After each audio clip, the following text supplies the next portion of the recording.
Hello विद्यार्थियों, मैं Lalit Verma LV classes में आप सभी का स्वागत करता हूं। तो आज का जो लेक्चर है ये फिजिक्स के क्रैश कोर्स का दूसरा लेक्चर है। अगर आपने इसके पहले का वीडियो नहीं देखा है तो उस वीडियो का लिंक आपको नीचे डिस्क्रिप्शन में मिल जाएगा, आप वहां से जाकर जो है उस वीडियो को देख सकते हैं। तो आज के इस लेक्चर में हम लोग यहाँ पर जो है आगे के कुछ बहुविकल्पी क्वेश्चन जो है वो सॉल्व करेंगे। तो इसमें ध्यान दीजिए, जो पहला क्वेश्चन लिया गया है यहाँ पर है कि एक बैटरी जिसका वैद्युत वाहक बल 5 वोल्ट है तथा आंतरिक प्रतिरोध जो है वो 2 ओम है, एक बाह्य प्रतिरोध से जुड़ी है। यदि परिपथ में धारा जो है 0.4 एम्पियर हो तो बैटरी की टर्मिनल वोल्टता है। यहां पर ध्यान दीजिए, सबसे पहले इसमें बताया गया विद्युत वाहक बल। तो विद्युत वाहक बल को हम लोग लिखते हैं कैपिटल ई से। इसका मान दिया गया है 5 वोल्ट, ये हो जाएगा विद्युत वाहक बल। इसके अलावा इसमें दिया गया है आंतरिक प्रतिरोध, इसको लिखते हैं स्मॉल आर से, और इसका मान दिया गया है 2 ओम, इतना हो गया। और यहां पर ध्यान दीजिए परिपथ में धारा दी गई है, धारा यानी कि आई का मान दिया गया है 0.4 एम्पियर, इतना है। और इसमें पूछा जा रहा है टर्मिनल वोल्टता है, यहां पर आपको टर्मिनल वोल्टता जो है वो बतानी है। तो अब ध्यान दीजिए, सूत्र होता है V बराबर E माइनस आई आर। अब यही चीज आपको यहां समझना है, ये सूत्र जो है इस प्रकार से भी प्रयोग किया जाता है, यानी कि V बराबर E प्लस आई आर, इस प्रकार से।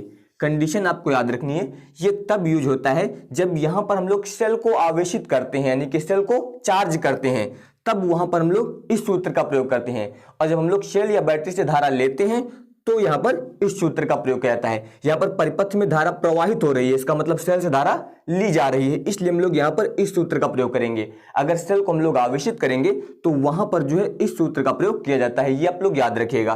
तो अब ध्यान दीजिए, V बराबर इसका मान रखेंगे, यहां पर हो जाएगा 5 माइनस आई का मान हो जाएगा 0.4 गुणे स्मॉल आर का मान दिया गया है 2, यहां पर ये हो जाएगा 5 माइनस 4 दूनी 8, यानी कि ये हो जाएगा 0.8। इसके बाद ध्यान दीजिए 5 से जब 0.8 घटाएंगे तो ये हो जाएगा 4.2। यहां पर हम लोग वोल्टता ज्ञात कर रहे थे, इसलिए मात्रक हो जाएगा वोल्ट। तो अब आप यहां पर ध्यान दीजिए, इसका जो विकल्प नंबर 4 दिया गया है यानी कि 4.2, ये यहां पर सही होगा, यानी कि चौथा विकल्प जो है इसका सही है। अब इसके बाद ध्यान दीजिए, अगला क्वेश्चन है कि चुंबकीय क्षेत्र बी के समांतर V चाल से गतिशील आवेश Q पर जो है चुंबकीय क्षेत्र के कारण लगने वाले बल का मान ज्ञात कीजिए। तो यहां पर आपको बल का मान बताना है, तो सूत्र हम लोग प्रयोग करते हैं F बराबर QVB साइन थीटा, ये सूत्र होता है बल ज्ञात करने के लिए।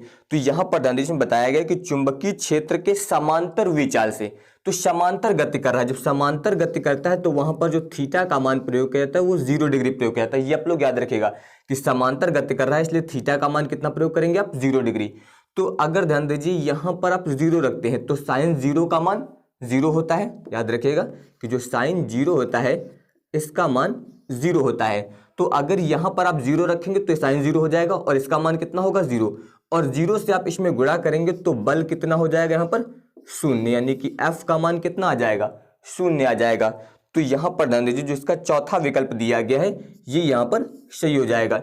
ये क्वेश्चन अलग प्रकार से भी आ सकता है। अब ध्यान दीजिए, ये क्वेश्चन किस प्रकार से आ सकता है, इसमें ये पूछा जा सकता है कि चुंबकीय क्षेत्र B के लंबवत V वेग से चलने वाले आवेश Q पर लगने वाले बल F का मान है। ध्यान दीजिए, अब की बार यहां पर लंबवत लिख दिया गया है, तो जो यहां पर ये सूत्र था यानी कि F बराबर QVB साइन थीटा, तो जब लंबवत गति करेगा तो थीटा का मान हम लोग कितना प्रयोग करेंगे 90 डिग्री, और साइन 90 का मान कितना होता है, साइन 90 का मान होता है 1। तो जब यहां पर आप थीटा के जगह पे 90 रखेंगे तो हो जाएगा साइन 90, साइन 90 का मान 1 रखेंगे, 1 से इसमें गुणा करेंगे तो F बराबर आ जाएगा QVB। तो फिर यहां पर बल कितना हो जाएगा F बराबर QVB। तो अब ध्यान दीजिए, अब की बार यहां पर जो इसका पहला विकल्प दिया गया है यानी कि F बराबर QVB, ये यहां पर सही हो जाएगा। तो ये आप लोग याद रखेगा, अगर समांतर गति करेगा तो बल यहां पर 0 होगा क्योंकि थीटा का मान जो है वो 0 प्रयोग किया जाएगा। अगर लंबवत गति करेगा तो थीटा का मान 90 डिग्री प्रयोग किया जाएगा और बल यहां पर हो जाएगा F बराबर QVB।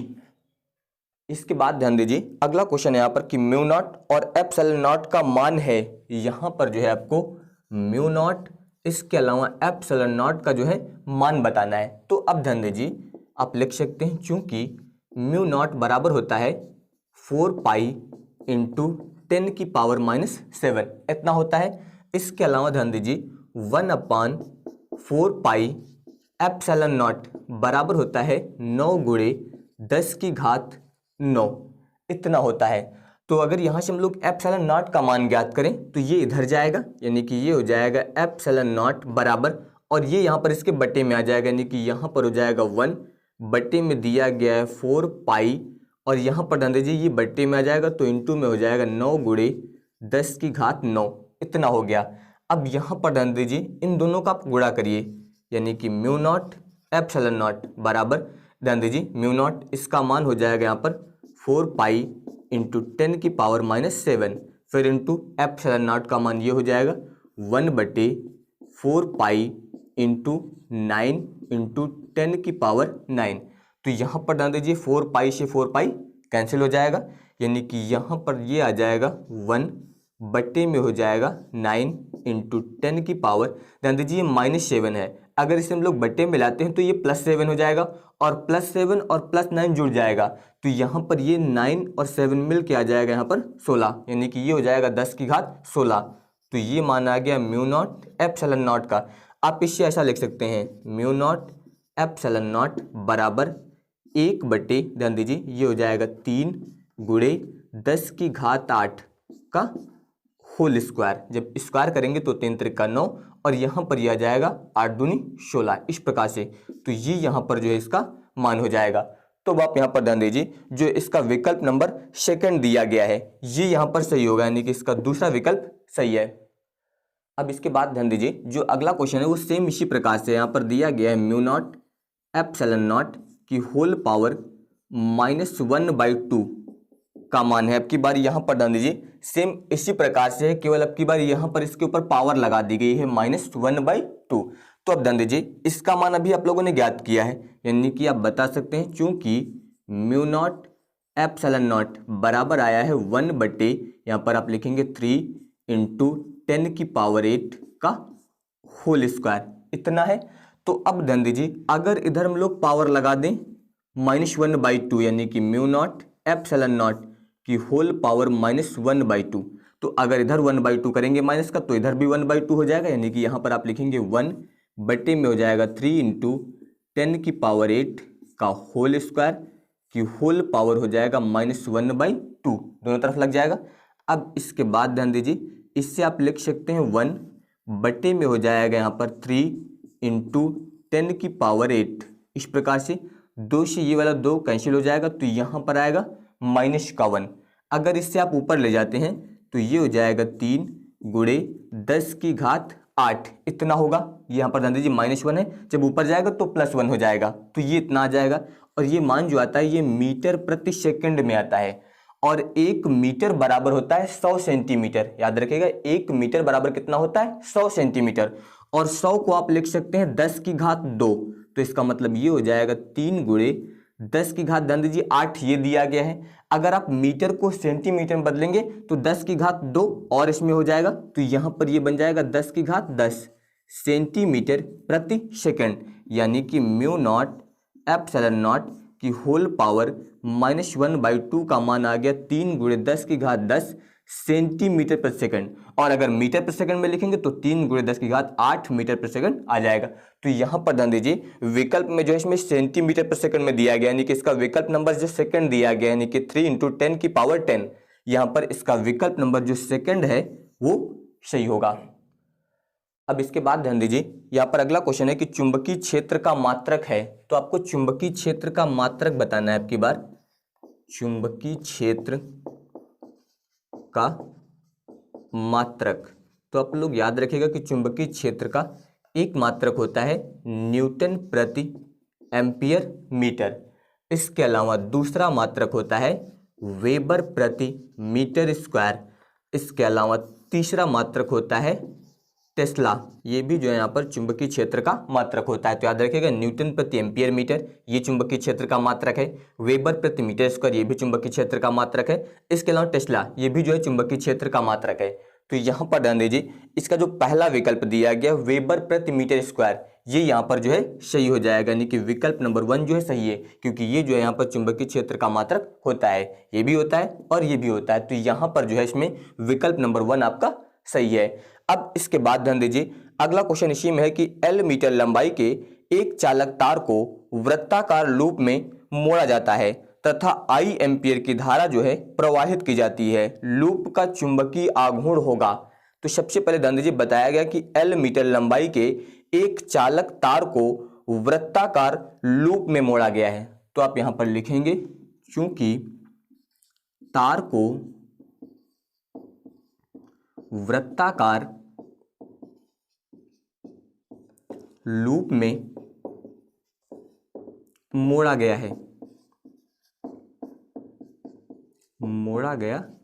है, इसलिए L बराबर 2πr।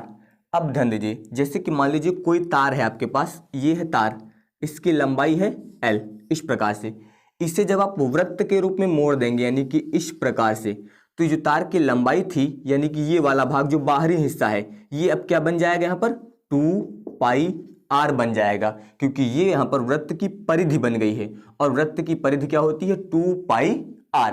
तो यहाँ पर ये बन जाएगा 2πr। इस प्रकार से अगर यहाँ से आप r का मान ज्ञात करें, ये त्रिज्या होती है, तो 2π इसके बट्टे में आ जाएगा, यानी कि ये L बट्टे 2π इतना हो जाएगा, ये हो गई त्रिज्या। अब यहाँ पर आपको ज्ञात करना है चुंबकीय आघूर्ण, तो m बराबर सूत्र प्रयोग करते हैं I इंटू ए। यहाँ पर क्षेत्रफल होता है, m बराबर I, वृत्त का क्षेत्रफल होता है पाई r स्क्वायर, इतना होता है। तो m बराबर I यहाँ पर हो जाएगा पाई, r का मान आप ये रखेंगे, तो ध्यान दीजिए यहाँ पर स्क्वायर है, तो यहाँ पर ये हो जाएगा L स्क्वायर बट्टे में 2 दूनी हो जाएगा 4, और इसके बाद पाई स्क्वायर, एक पाई जो है इससे कैंसिल हो जाएगा, तो ये आएगा m बराबर I, इसके अलावा हो जाएगा L स्क्वायर बट्टे में हो जाएगा 4, और यहाँ पर आ जाएगा पाई, तो ये यहाँ पर जो है चुंबकीय आघूर्ण आ जाएगा। तो अब यहाँ पर आप ध्यान दीजिए, इसका जो विकल्प नंबर 1 दिया गया है, यानी कि I इंटू L स्क्वायर बट्टे 4π, यानी कि इसका जो पहला विकल्प दिया गया है, ये यहाँ पर सही हो जाएगा। अब इसके बाद ध्यान दीजिए, अगला जो क्वेश्चन है, इसमें पूछा जा रहा है कि चुंबकीय आघूर्ण का मात्रक है, यानी कि जो चुंबकीय आघूर्ण m है, इसका मात्रक क्या हो सकता है। तो अब ध्यान दीजिए, अभी आपको बताया गया कि m बराबर होता है I इंटू ए। तो अगर आप इसका मात्रक ज्ञात करते हैं, तो यहां पर ध्यान दीजिए, ये धारा है, धारा का मात्रक एम्पियर, ये हो जाएगा एम्पियर। ये क्षेत्रफल है, क्षेत्रफल का मात्रक होता है मीटर स्क्वायर, यानी कि ये आ गया एम्पियर मीटर स्क्वायर। तो अब आप यहाँ पर ध्यान दीजिए, जो इसका विकल्प नंबर 3 दिया गया है एम्पियर मीटर स्क्वायर, यहाँ पर लिखा गया है एम्पियर मीटर स्क्वायर, यानी कि विकल्प नंबर 3 जो है वो सही हो जाएगा। इसके बाद अगला क्वेश्चन है कि पृथ्वी के चुंबकीय ध्रुवों पर नति यानी कि नमन कोण का मान है। तो याद रखिएगा, यहाँ पर ध्रुवों पर जो नति यानी कि जो नमन कोण का मान होता है वो 90 डिग्री होता है। ये आप लोग याद रखिएगा, नति या नमन कोण का जो मान होता है वो 90 डिग्री होता है। यानी कि यहाँ पर ध्यान दीजिए, इसका जो विकल्प नंबर 3 दिया गया है ये यहाँ पर सही हो जाएगा, इसका विकल्प नंबर 3 जो है सही है। और इसके अलावा याद रखिएगा, यहाँ पर तो ध्रुवों पर पूछा गया है, कभी कभी जो है निरक्ष पर पूछा जाएगा। तो अगर चुंबकीय निरक्ष पर पूछा जाएगा तो चुंबकीय निरक्ष पर इसका मान 0 डिग्री होता है। ये भी आप लोग याद रखेंगे कि ध्रुवों पर 90 डिग्री, इसके अलावा निरक्ष पर जो है वो 0 डिग्री होता है, ये आप लोग याद रखिएगा। इसके बाद ध्यान दीजिए, अगला क्वेश्चन है कि वह कौन सा चुंबकीय पदार्थ है जो बाह्य चुंबकीय क्षेत्र का विरोध करता है। सबसे पहले ध्यान दीजिए, यहाँ पर दिया गया है आपको प्रति चुंबकीय पदार्थ, प्रति चुंबकीय पदार्थ। इसके बाद जो दिया गया है वो है अनुचुंबकीय पदार्थ, अनुचुंबकीय पदार्थ। फिर तीसरा दिया गया है यहाँ पर लौह चुंबकीय पदार्थ, और इसके बाद दिया गया है इसमें यहाँ पर कि सभी पदार्थ। तो सबसे पहले तो आप लोग याद रखिएगा कि जो यहाँ पर अनुचुंबकीय पदार्थ हैं ये जो है चुंबकीय क्षेत्र की दिशा में सूक्ष्म रूप से चुंबकित होते हैं। याद रखिएगा, ये पदार्थ जो है चुंबकीय क्षेत्र की दिशा में सूक्ष्म रूप से चुंबकित हो जाते हैं। और जो लौह चुंबकीय पदार्थ होते हैं ये जो है चुंबकीय क्षेत्र की दिशा में जो है तीव्र रूप से चुंबकित हो जाते हैं। ये आप लोग याद रखेंगे, एक जो है चुंबकीय क्षेत्र की दिशा में जो है सूक्ष्म रूप से, और दूसरा यहाँ पर लौह जो है ये तीव्र रूप से चुंबकीय क्षेत्र की दिशा में चुंबकित होते हैं, यानी कि उसकी ओर आकर्षित हो रहे हैं। और यहाँ पर जो प्रतिचुंबकीय पदार्थ होते हैं ये जो है यहाँ पर चुंबकीय क्षेत्र के विपरीत दिशा में चुंबकित हो जाते हैं। याद रखिएगा, ये पदार्थ जो होते हैं ये विपरीत दिशा में जो है हमेशा चुंबकित होते हैं। विपरीत दिशा में चुंबकित होने का मतलब ये जो है यहाँ पर विरोध करते हैं। तो ये आप लोग याद रखिएगा, यहाँ पर पूछा गया था कि वह कौन सा चुंबकीय पदार्थ जो बाह्य चुंबकीय क्षेत्र का विरोध करता है, तो आप लोग बताएंगे यहाँ पर कि प्रतिचुंबकीय पदार्थ, यानी कि इसका जो पहला विकल्प है ये यहाँ पर सही होगा। ये जो है बाह्य चुंबकीय पदार्थ का विरोध करते हैं, इसलिए जो है विपरीत दिशा में चुंबकित होते हैं। इसके अलावा जो अन्य चुंबकीय पदार्थ है ये सूक्ष्म रूप से चुंबकीय क्षेत्र की दिशा में चुंबकित होते हैं, और लौह चुंबकीय पदार्थ जो है ये तीव्र रूप से चुंबकीय क्षेत्र की दिशा में चुंबकित हो जाते हैं। इसके बाद ध्यान दीजिए, अगला क्वेश्चन है यहाँ पर कि विद्युत चुंबक बनाने के लिए सबसे उचित धातु है, यहाँ पर दिया गया है आपको इसमें नर्म लोहा, इसके अलावा इसमें स्टील दिया गया है आपको, और इसके अलावा इसमें एक और दिया गया है निकिल, और इसके अलावा इसमें आपको तांबा भी दिया गया है। तो यहां पर याद रखिएगा इसमें पूछा गया विद्युत चुंबक बनाने के लिए, तो याद रखिएगा विद्युत चुंबक बनाने के लिए जो है यहाँ पर निकिल का प्रयोग किया जाता है, यानी कि इसका जो चौथा विकल्प दिया गया है ये यहाँ पर सही होगा। इसके अलावा आप लोग याद रखिएगा यहाँ पर कि जो शक्तिशाली चुंबक बनाए जाते हैं वो हमेशा नर्म लोहे के बनाए जाते हैं। नर्म लोहे के जो है हमेशा शक्तिशाली चुंबक बनाए जाते हैं, ये आप लोग याद रखिएगा, क्योंकि इनकी जो चुंबकीय प्रवृत्ति होती है वो बहुत अधिक होती है, इसलिए शक्तिशाली चुंबक जो बनाए जाते हैं वो नर्म लोहे के बनाए जाते हैं।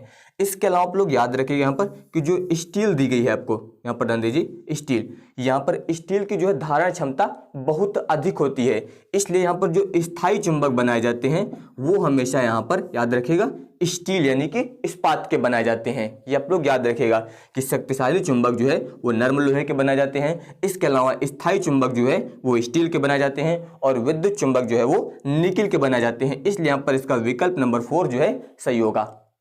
अब इसके बाद ध्यान दीजिए, अगला क्वेश्चन यहाँ पर दिया गया है कि पृथ्वी तल के किसी निश्चित स्थान पर पृथ्वी के चुंबकीय क्षेत्र का ऊर्ध्वाधर घटक जो है वो क्षैतिज घटक का √3 गुना है।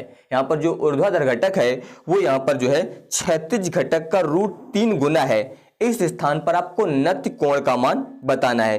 तो सबसे पहले ध्यान दीजिए, आप मान लीजिए कि माना क्षैतिज घटक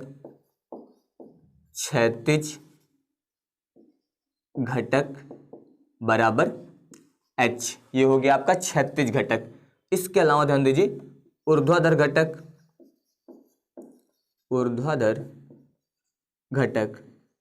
तो ऊर्ध्वाधर घटक जो है वो यहाँ पर क्षैतिज घटक का जो है √3 गुना है। तो क्षैतिज घटक है आपका h, इसका √3 गुना है, यानी कि इतना हो गया। इस प्रकार से ये हो गया, तो ये आपका हो गया ऊर्ध्वाधर घटक और ये आपका हो गया क्षैतिज घटक। तो अब ध्यान दीजिए जो ऊर्ध्वाधर घटक है इससे आप लिख सकते हैं यहाँ पर BV से, और जो क्षैतिज घटक है इससे आप लिख सकते हैं BH से, यानी कि चुंबकीय क्षेत्र का क्षैतिज घटक, और ये हो गया चुंबकीय क्षेत्र का ऊर्ध्वाधर घटक।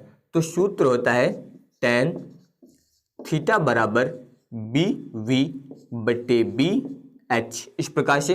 तो tan थीटा बराबर, इसका मान ध्यान दीजिए यहाँ से रखेंगे तो ये हो जाएगा √3h, और इसका मान यहाँ से रखेंगे तो ये हो जाएगा h, ये कट जाएगा, ये आएगा tan थीटा बराबर √3, यानी कि tan थीटा बराबर √3 मान जो होता है वो tan 60 अंश का होता है, यानी कि tan 60 अंश का मान √3 होता है। दोनों तरफ tan आ गया तो इसका मतलब थीटा बराबर हो जाएगा 60 डिग्री, इस प्रकार से।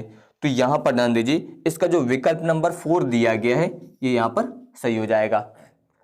अब इसके बाद ध्यान दीजिए अगला क्वेश्चन है कि लेंज के वैद्युत चुंबकीय प्रेरण के नियमानुसार इसमें क्या सत्य है? आवेश का संरक्षण, चुंबकीय फ्लक्स का संरक्षण, ऊर्जा का संरक्षण, या फिर संवेग का संरक्षण। तो याद रखिएगा कि जो लेंज का नियम है वो एक प्रकार का ऊर्जा संरक्षण नियम है, इसलिए यहाँ पर जो दिया गया है ऊर्जा का संरक्षण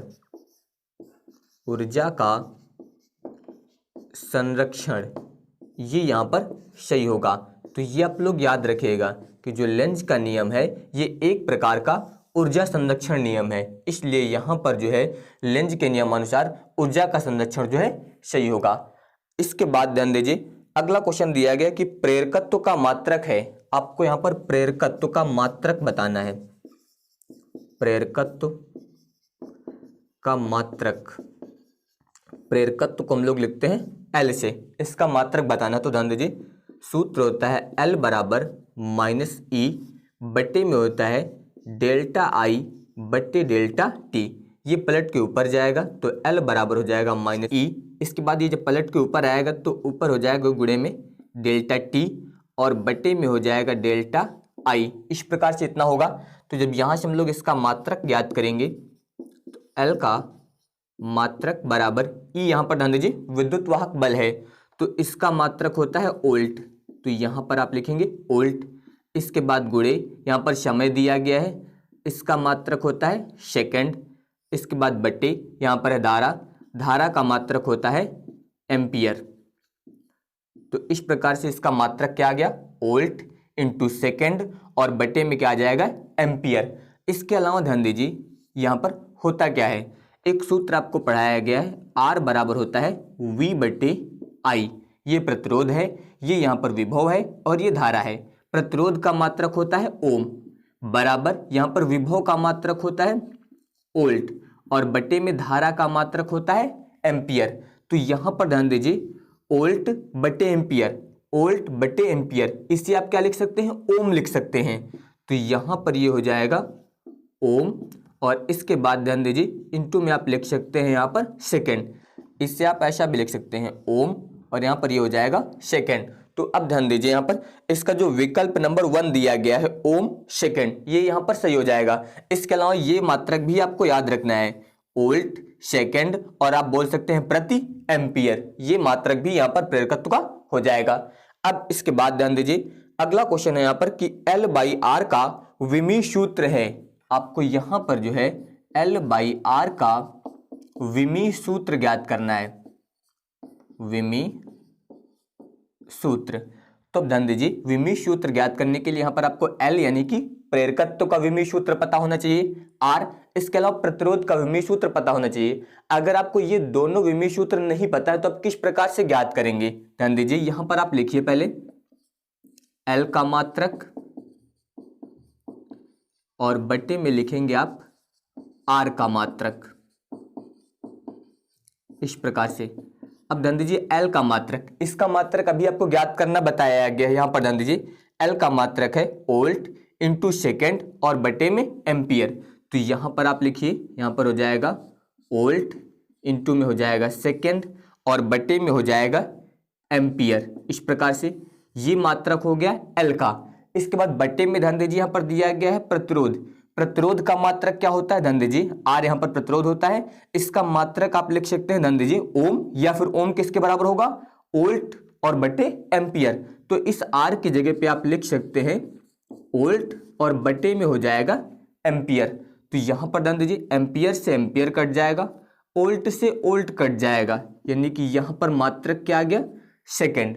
तो अब ध्यान दीजिए आप लिख सकते हैं फिर L बाई आर का विमी सूत्र।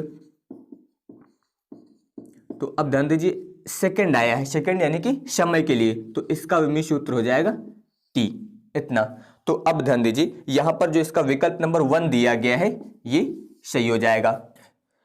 इसके बाद ध्यान दीजिए अगला क्वेश्चन है कि 10 ओम प्रतिरोध तथा 10 हेनरी प्रेरकत्व की एक कुंडली जो है 50 वोल्ट की है, बैटरी से जोड़ी गई है, कुंडली में संचित ऊर्जा है। तो सबसे पहले ध्यान दीजिए 10 ओम प्रतिरोध, आपको प्रतिरोध दिया गया है R का मान ये हो जाएगा 10 ओम।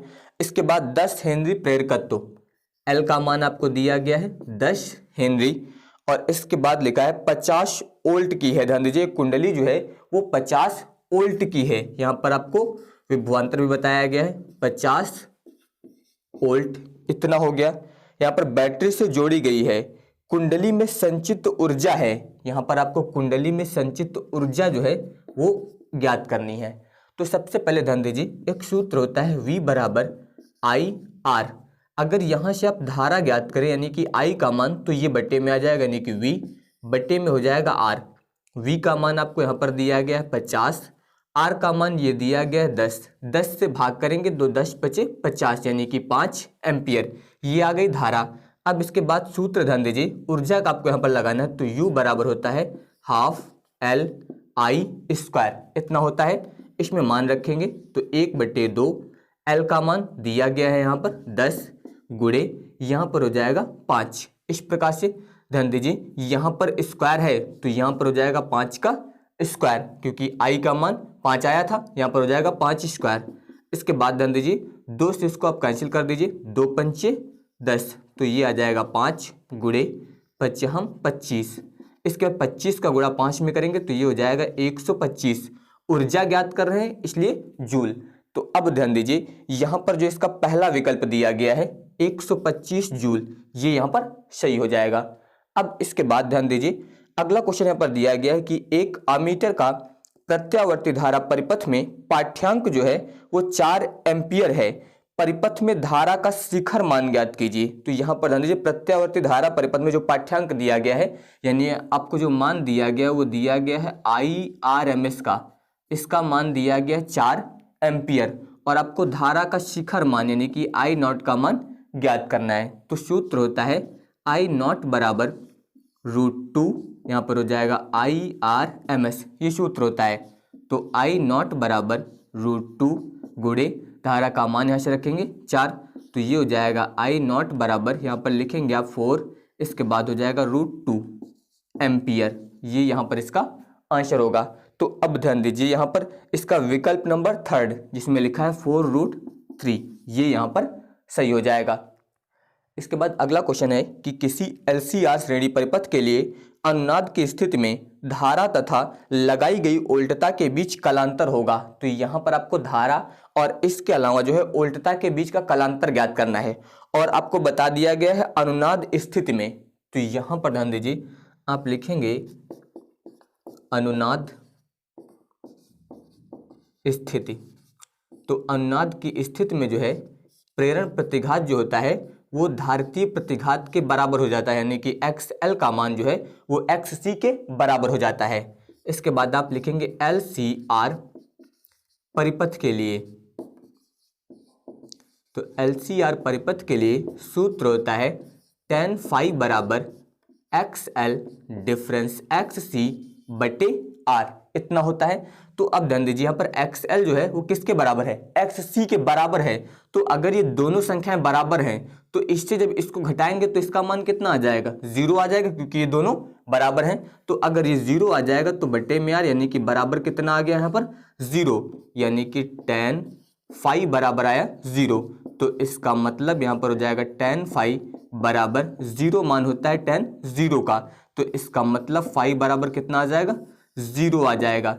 तो अब ध्यान दीजिए यहाँ पर इसका जो विकल्प नंबर 4 दिया गया है यानी कि 0, यानी कि इसका जो है यहाँ पर चौथा विकल्प सही होगा। इसके बाद ध्यान दीजिए अगला क्वेश्चन है कि ट्रांसफार्मर में क्या संभव नहीं है, भंवर धारा, दिष्ट धारा, प्रत्यावर्ती धारा, प्रेरित धारा। तो आप लोग याद रखिएगा कि ट्रांसफार्मर जो है इसका उपयोग हम लोग जो है प्रत्यावर्ती धारा या फिर बोल सकते हैं प्रत्यावर्ती वोल्टेज को जो है परिवर्तित करने के लिए प्रयोग करते हैं, यानी कि जो यहाँ पर ट्रांसफार्मर है उससे हम लोग प्रत्यावर्ती वोल्टेज को जो है परिवर्तित करने के लिए प्रयोग करते हैं। इसलिए इसमें जो है यहाँ पर दिष्ट धारा संभव नहीं है, ये आप लोग याद रखिएगा। इसका जो विकल्प नंबर 2 दिया गया है दिष्ट धारा, ये यहाँ पर जो है सही हो जाएगा। आप याद रखिएगा कि ट्रांसफार्मर में जो है दिष्ट धारा संभव नहीं है। अब इसके बाद ध्यान दीजिए अगला क्वेश्चन है कि निम्नलिखित में से कौन सी विद्युत चुंबकीय तरंग नहीं है, कौन सी जो है विद्युत चुंबकीय तरंग नहीं है। सबसे पहले लिखा है इसमें गामा किरणें, इसके बाद यहां पर दिया गया है एक्स किरणें, इसके बाद यहां पर है अवरक्त किरणें,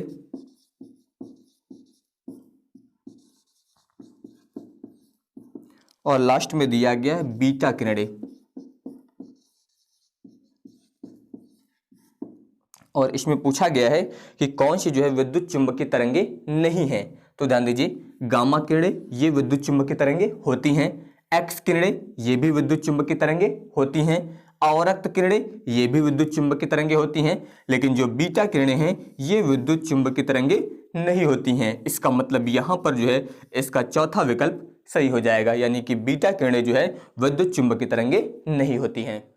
इसके बाद ध्यान दीजिए, अगला क्वेश्चन है कि सबसे बड़ी तरंग दैर्ध्य की वैद्युत चुंबकीय तरंगे हैं एक्स किरणें, रेडियो तरंगे, पराबैंगनी किरणें, अवरक्त किरणें। तो याद रखिएगा सबसे बड़ी तरंग दैर्ध्य की जो विद्युत चुंबकीय तरंगे होती हैं वो रेडियो तरंगे होती हैं, ये आप लोग याद रखिएगा। यहाँ पर रेडियो तरंगों की जो तरंग दैर्ध्य होती है वो सबसे बड़ी होती है, रेडियो तरंगे। और यहाँ पर आप लोग याद रखिएगा कि इनकी जो तरंग दैर्ध्य होगी वो 1 × 10⁻⁴ मीटर से जो है 1 × 10⁴ मीटर तक होती है, ये आप लोग यहाँ पर याद रखिएगा। तो यहाँ पर ध्यान दीजिए जो इसका सेकंड विकल्प दिया गया है ये सही होगा, यानी कि सबसे बड़ी तरंग दैर्ध्य की विद्युत चुंबकीय तरंगे जो है वो रेडियो तरंगे होती हैं। तो अगर आप सभी को ये वीडियो पसंद आया हो तो इस वीडियो को लाइक, शेयर और हमारे चैनल को सब्सक्राइब जरूर करिएगा। धन्यवाद।